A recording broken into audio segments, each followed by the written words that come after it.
Assalamualaikum warahmatullahi wabarakatuh. Berjumpa kembali di channel pengkajian ilmu Allah yang membahas tentang yang mengkaji, yang tersirat dan yang tersurat melalui jalan kaidah syariat, thariqat, hakikat dan ma'rifat. Kali ini saya coba bermusyawarah, berbagi sedikit tentang ilmu Allah yang saya ketahui bersama penonton channel saya di pengkajian ilmu Allah.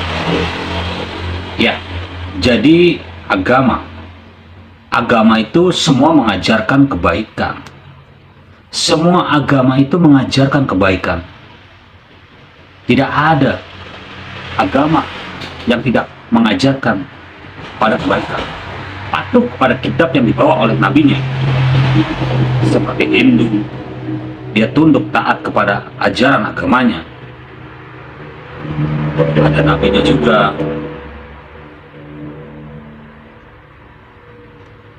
Kita pun Islam, rujukan kita Islam kepada kitab kita lah, Al-Quran, Nabi kita, Nabi Muhammad, Rasulullah Sallallahu Alaihi Wasallam. Jangan kita sebagai Islam pakai kitab dia. Maknanya kita harus berujuk di dalam Al-Quran. Dalam Al-Quran ada, ya, ikutilah Allah dan Rasulnya.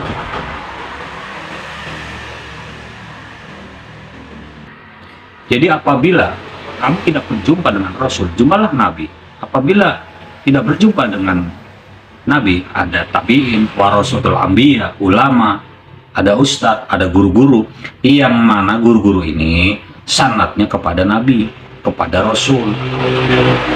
Ya kan seperti itu, bro. Nah, kalau kita mengaji kepada seorang guru, harus benar-benar guru yang mengikuti, yang ada pondasinya, yang benar-benar berpegang kepada sunnatullah wa sunnah Rasul. Jadi pegangannya kepada Al-Quran. Adapun memakai kitab-kitab yang lain, itu harus merujuk kepada Al-Quran. Seperti itu. Merujuk kepada penerangan tafsir-tafsir Al-Quran. Tergantung dia berbahasa apa. Kalau tafsir boleh berbahasa negara lain. Jangan Al-Quran yang berbahasa negara yang lain. Al-Quran itu bahasa Arab. Jangan kau gunakan Al-Quran itu selain bahasa Arab. Kalau tafsir boleh. Paham tafsir nggak? Alih bahasa itu diperbolehkan. Jangan kau Al-Quran pula yang kau diganti dengan bahasa kau ini, ya. Nanti sembayangnya bahasanya macam mana pula. Kan seperti itu, bro. Jadi harus paham. Makanya kalau menonton di channel YouTube saya, itu harus dari awal sampai akhir, biar paham, biar tidak salah paham nantinya. Jadi bahasa Arab dengan bahasa Al-Quran itu berbeda. Tafsir bahasa Al-Quran itu bahasa Arab. Al-Quran ditafsir, diterjemah ke bahasa Arab. Al-Quran ditafsir, diterjemah kepada bahasa Indonesia, Inggris, dan bahasa-bahasa yang lain di dunia. Kan seperti itu.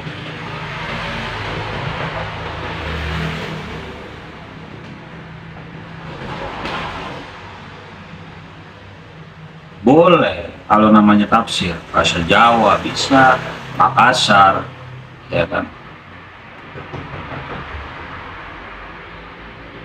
Alih bahasanya, makna dari bahasa Al-Quran itu. Jadi bahasa Al-Quran itu sendiri, bro.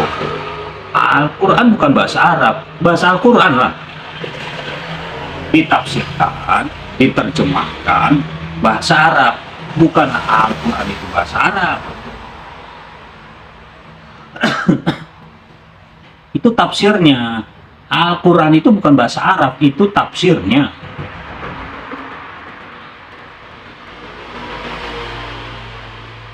Ya, jadi harus tahu, harus paham dulu.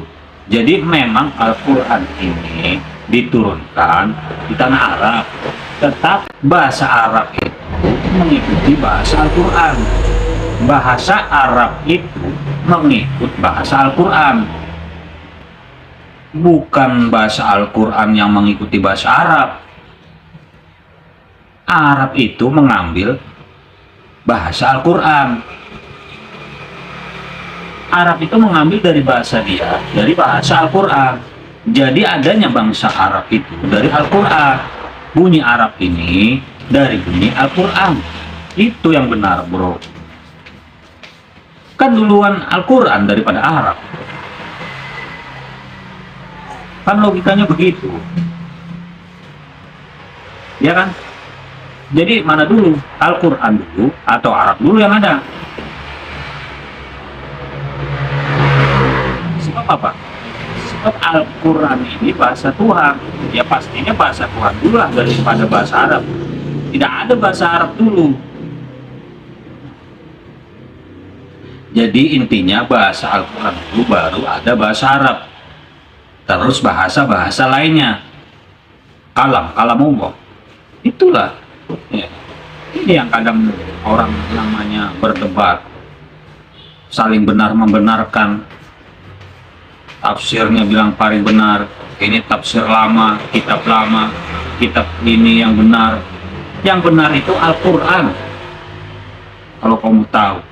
Adapun kitab-kitab rujukannya yang kepada Al-Quran itu pasti benar. Yang penting jangan pernah keluar daripada Al-Quran.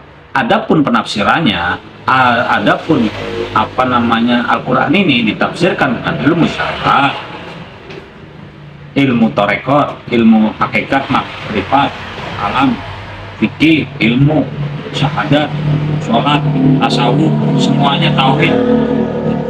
Ya kan? Ada tafsir awam, tafsir hawas, dan ada tafsir hawasul hawas. Jadi begitu, harus paham.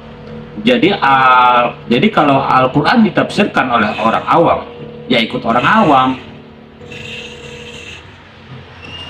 Jadi ada Al-Quran yang ditafsirkan orang-orang hawas, mengikuti orang hawas. Tetapi Islam tidak boleh berpecah-pecah, mengikuti keahlian, kepahaman, dan keilmuan yang mentafsirkan Al-Quran itu, memahami Al-Quran itu. Jangan ribut, jangan berdebat, jangan berperang. Begini-begini saling salah menyalahkan, saling menyesatkan. Ya kan? Kelompok inilah, pengajian inilah, torekot inilah. Ya kan? Jadi berdebat, merasa dirinya paling benar.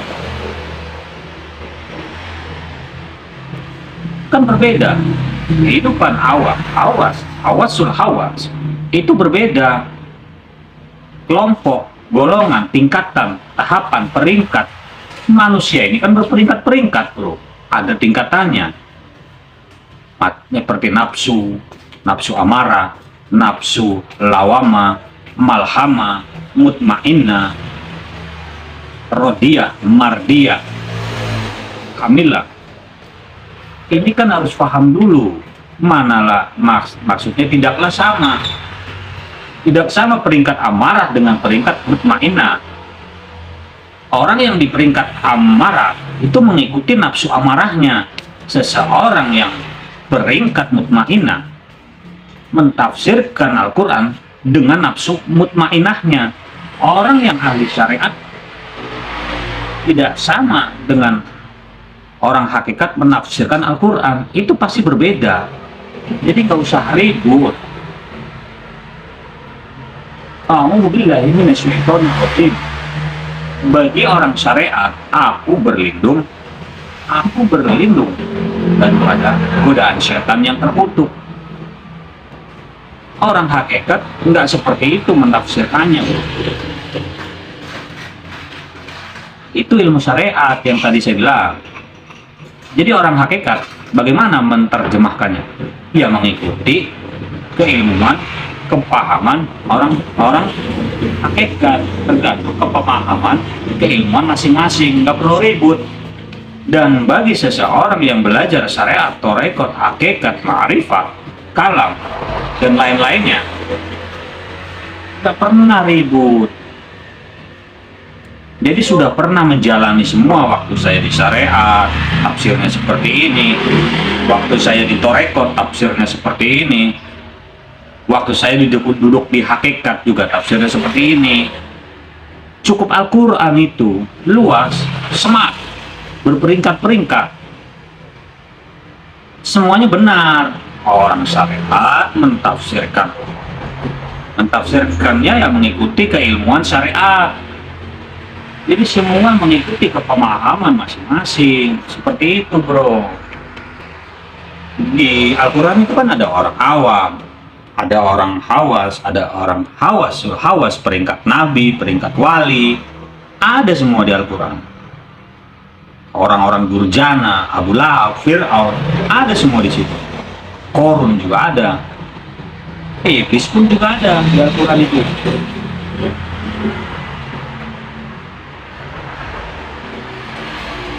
Semua ada.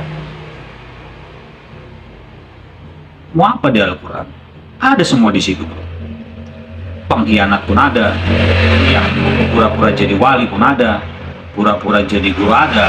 Pura-pura jadi ustadz ada. Pura-pura jadi ulama ada. Semua ada di situ.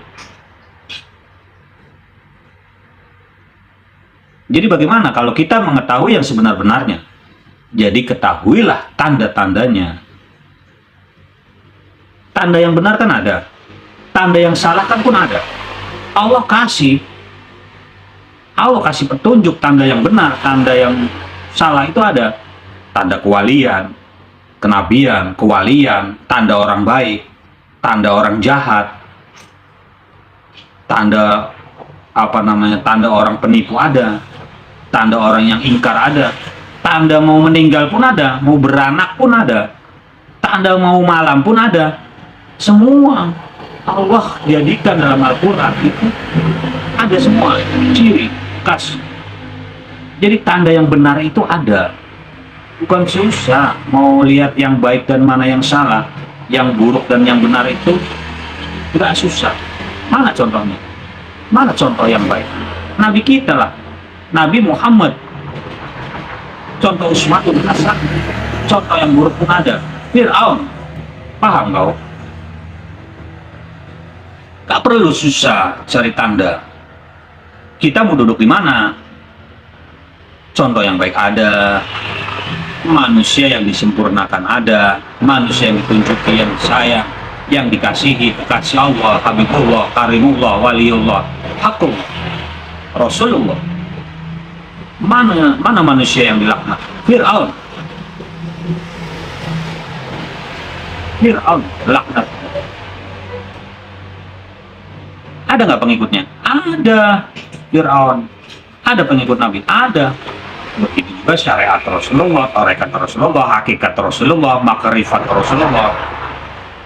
Ya kan? Dan yang lain-lain yang merujuk kepada Rasulullah. Ada syariat Fir'aun, tarekat Fir'aun, hakikat Fir'aun, makrifat Fir'aun. Ada.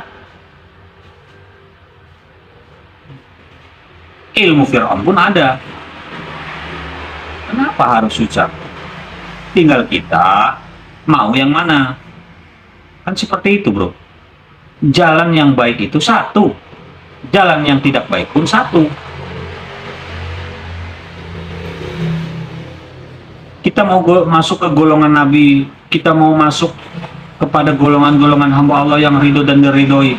Ini Rasulullah, Nabi, contohlah, ikutlah. Insya Allah sampai.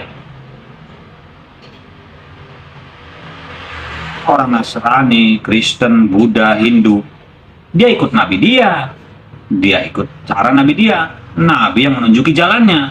Jangan dipersalahkan, dituduh-tuduh sesat atau yang tidak benar ajarannya. Kan banyak firqah, majelis sekarang, kumpulan, banyak torekot, syariat, hakikat, ma'rifat, kan banyak. Janganlah kau bertengkar, saling salah menyalahkan. Ini torekot ini dengan torekot ini saling menyalahkan. Torekot ini benar, torekot kau ini salah. Ya, kan kebanyakan seperti itu. Torekot yang pakai sorban, yang dengan torekot yang tidak pakai sorban, ribut, berdebat, merasa dirinya benar. Kenapa sorban yang jadi masalah? Harus ditarik Islamnya. Kalau orang bersyahadat asyhadu alla ilaha illallah wa asyhadu anna muhammadar rasulullah, Islam sebagai agamanya, Nabi Muhammad sebagai nabinya, kau kiblatnya, muslim mukmin mukminat sebagai saudaranya, kenapa kita tak terima itu? Hah? Kenapa harus melihat janggut panjang bersorban atau rasnya atau jidatnya yang hitam? Begitukah Rasulullah mengajarkan kita? Semua salah. Lihat baju salah. Nah, lihat lain saja baju, ya kan? Dibilang salah. Sorban hitam, sorban putih, ya kan? Sorban panjang, sorban pendek. Ini pula jadi masalah. Nggak pakai sorban pun salah. Nggak pakai songkok, nggak pakai peci. Ini Islam lain lah. Kan banyak. Cina lah, Hindu lah. Ya. Orang putih, orang hitam, kan kebanyakan seperti itu. Nggak mau berkawan, nggak mau bersaudara, nggak mau bersilaturahmi, ya kan? Kebanyakan begitu. Apalagi kita sama Cina. Hah?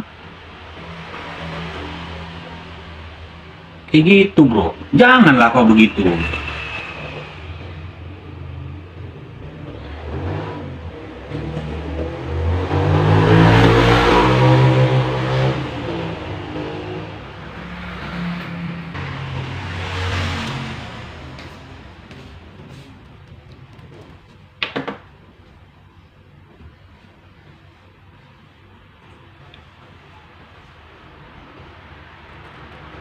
Ada yang bilang Cina itu kafir, ya kan, dibilang.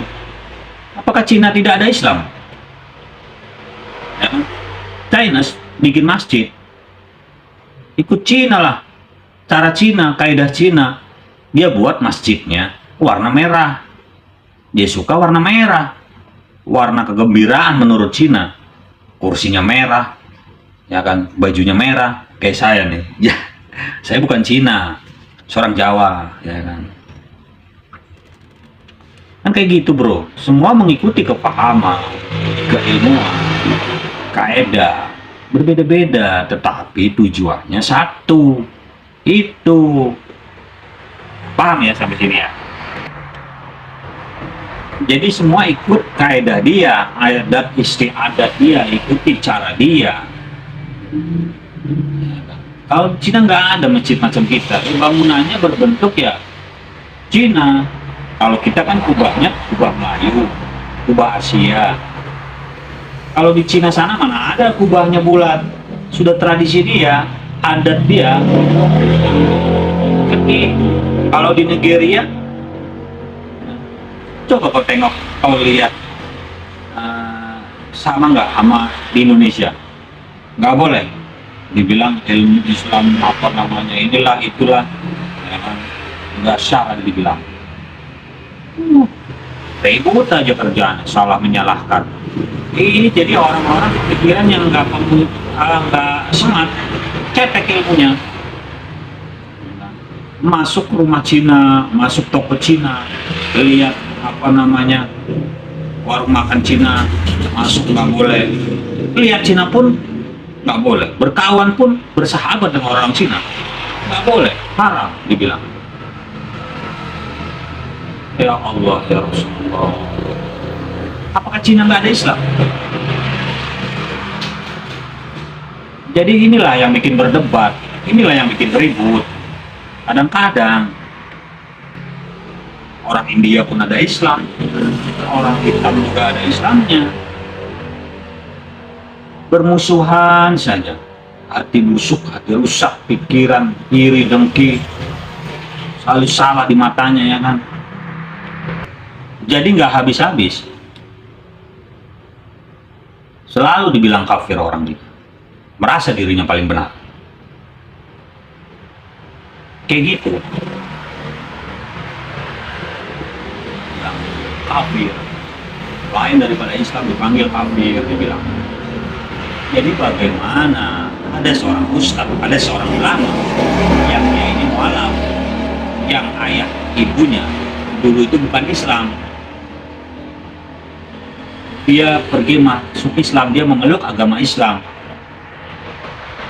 terus dibilang kita bilang hinakan kafir lah, ya kan? Bagaimana coba perasaannya? Itu namanya kita sudah mengecilkan hati orang tuh.